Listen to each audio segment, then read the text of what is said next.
My name is Anthony Hagen. Welcome to the Mike Lounge Podcast. You ask me, hey Anthony, why you change your name again? Let me explain to you.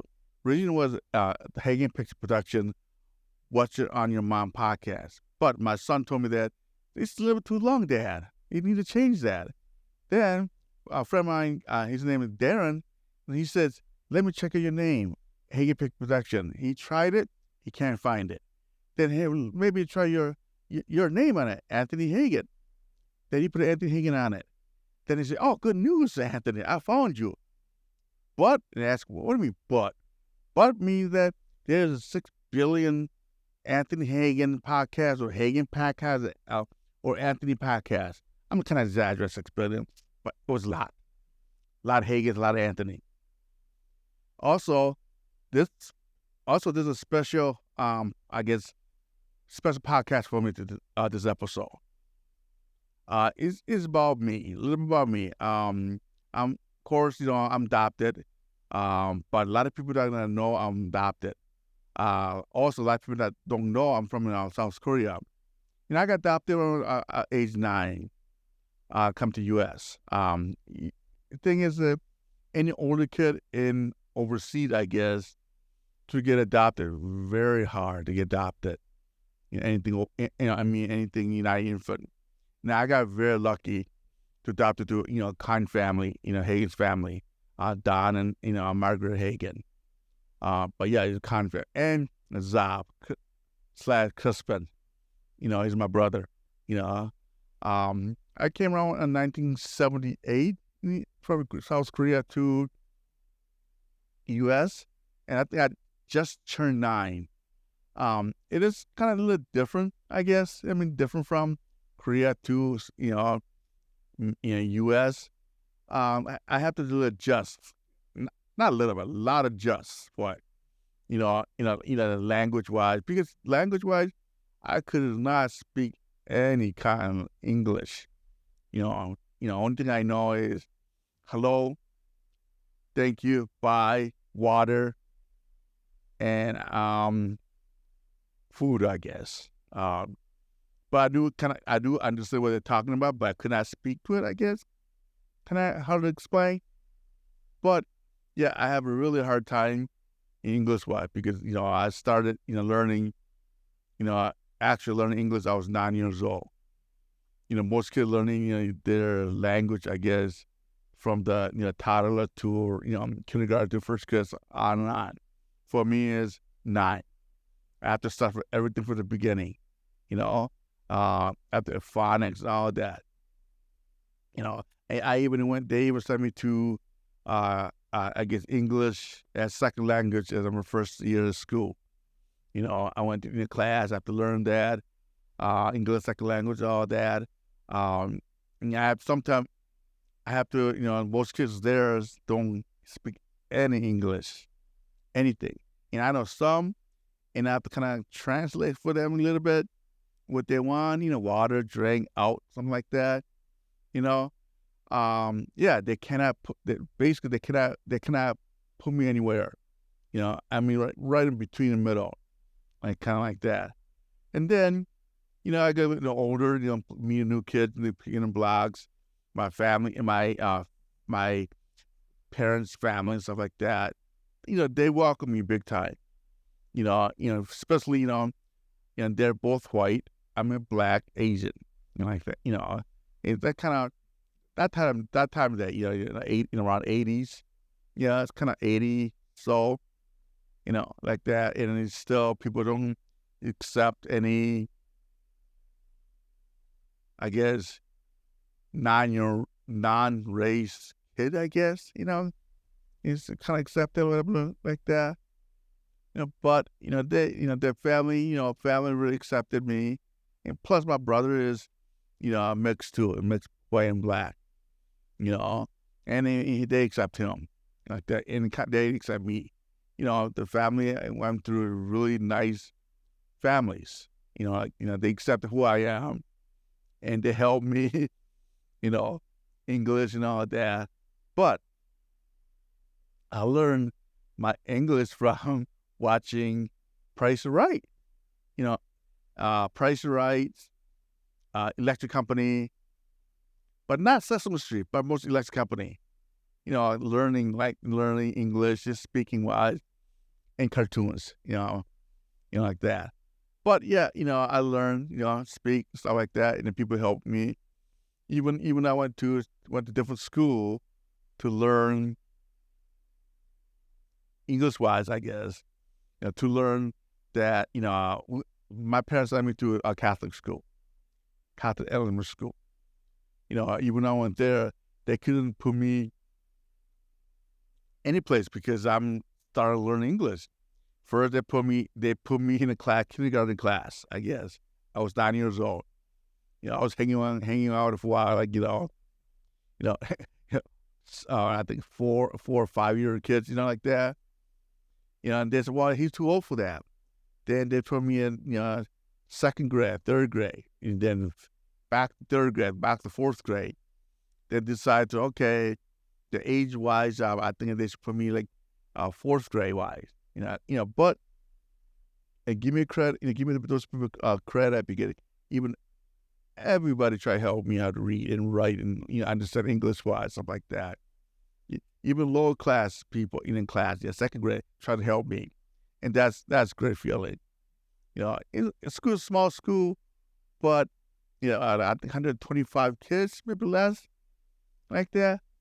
But yeah, I mean they try to help me how to speak English and writing and all that.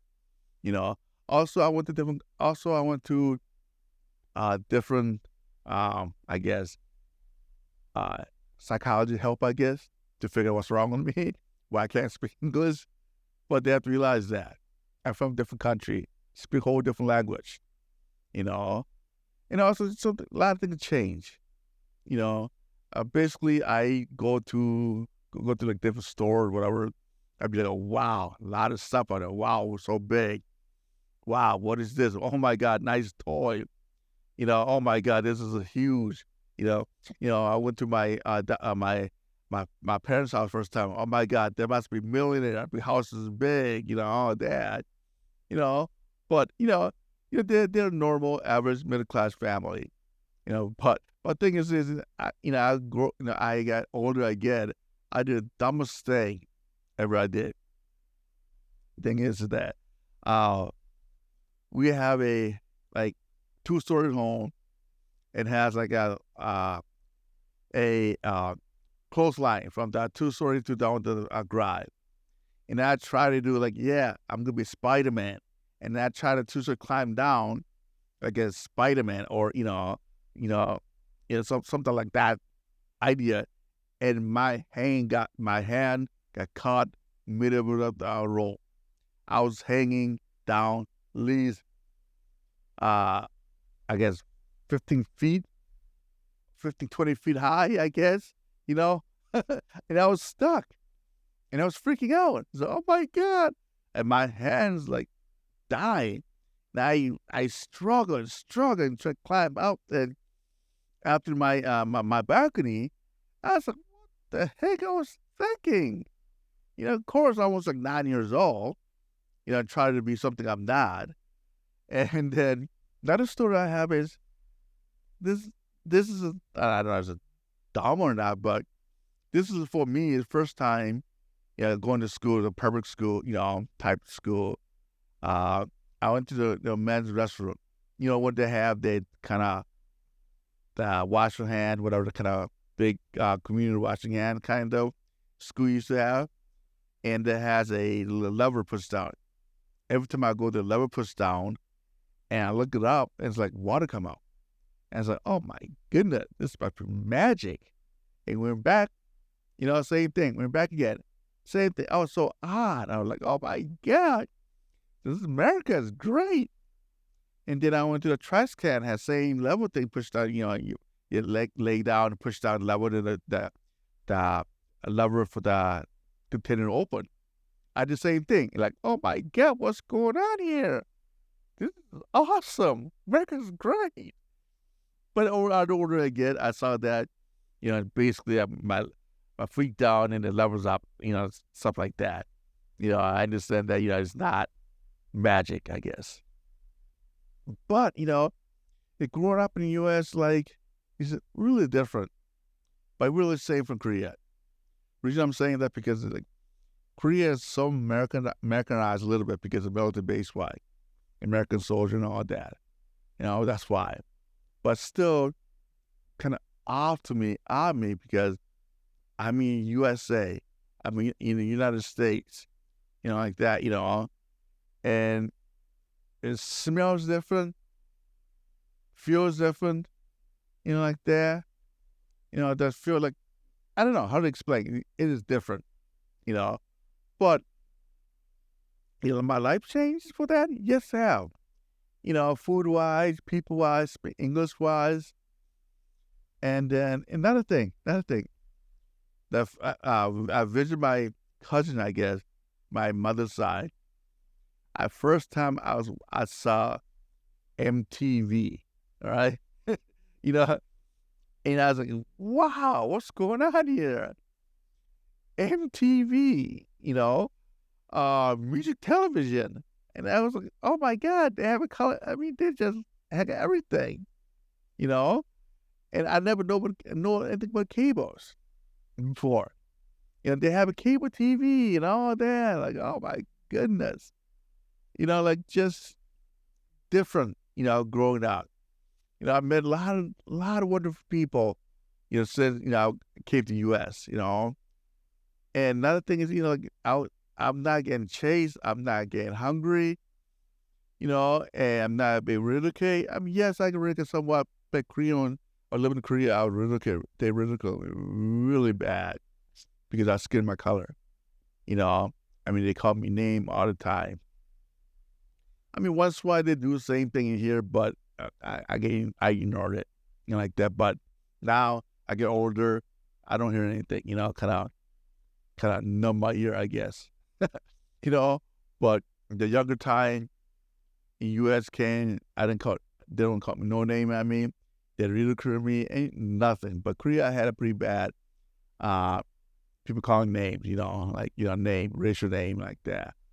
But here, I live in Milwaukee, and Milwaukee is so diverse neighborhood I live in, so diverse. We were living in Milwaukee. There's like black, Asian, and white, Latinos, Arab, all different kind of people live out living with. I loved it. I loved it. We had first year we had block parties.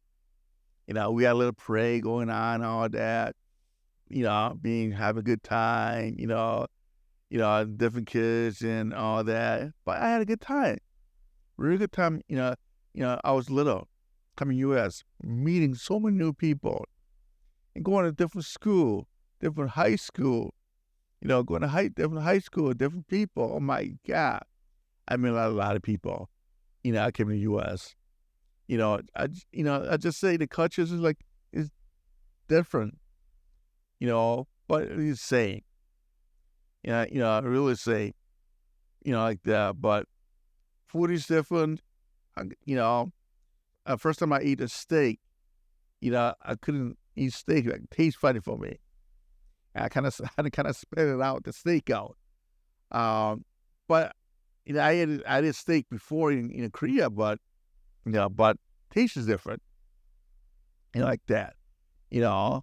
And we do like different things from there and from here. I would like go to the grocery store if I was little.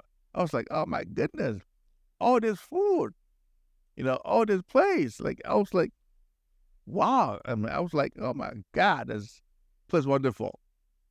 Before the little kids I'm 9 years old. The first time seeing, mega, supermarket and stuff like that. Driving, cars. I never drove a car before. Like that. And, wintertime we meet, all play snowball and all that, building fort, all that. We got same crowd of people, growing up, in Milwaukee. And it was wonderful. Very wonderful, like I said, reflecting on my journey will continue. Always can be continued, these days. If I'm 54, going to be 54 years old, going to always continue my journey, like that. But that's not not an episode story. Okay? But this is a little more about me, how people do not believe me. Oh, I'm not Korean. And sometimes I have a, not issue, but go places telling people, yeah, I'm part Korean. They look at me like, you're in a crack, right? You're not Korean. For example, I went to a Korean restaurant in Chicago with my family. And then we told them, hey, and my wife told me, hey, he's Korean, order some Korean dish. That Richard looked at me like I'm crazy. She told me right off, you lying, you're not Korean, right? You're not Korean. I said, I am Korean, like that. And they asked me, what's your last name in Korean? I said, Wang. And what's your first name? Tony. And that's how you spell it. I said, Tone. That's how you spell Tony spell, not Y. I was like, okay. She kind of that looks at me like, all right, okay, whatever, man, whatever. Problem is, I don't look Korean. That's the problem is. A lot of my friends, Asian friends mixed with Korean, they look Korean. Even if you're black or white, whatever, they have their feature look Korean. I don't. I don't look Korean at all. I mean, that's the issue. They don't believe I'm Korean. I don't look like it. And all my kids don't look like it. And my kids look like, one's look like a Greek or Latino, one's like in Japanese, or some Asian, one's like a black, but kind of look like Arab looking. Yeah, I don't know. They don't look Korean. Even they have problem too. It's about Korean don't believe them. But yeah, life continue a journey for me, until I guess I die, But like I said, this is kind of part of my story, part of my episode. I like to share with you guys. I learned a little bit about me. It's kind of a little trailer for me, whatever, I guess. For me, kind of just say who I am, for this show, what type of story I'm gonna tell, and yeah, I'm glad you guys listening to me, and thank you very much for listening, and maybe watching, maybe going to the YouTube, but thank you. I see you next time. Bye now.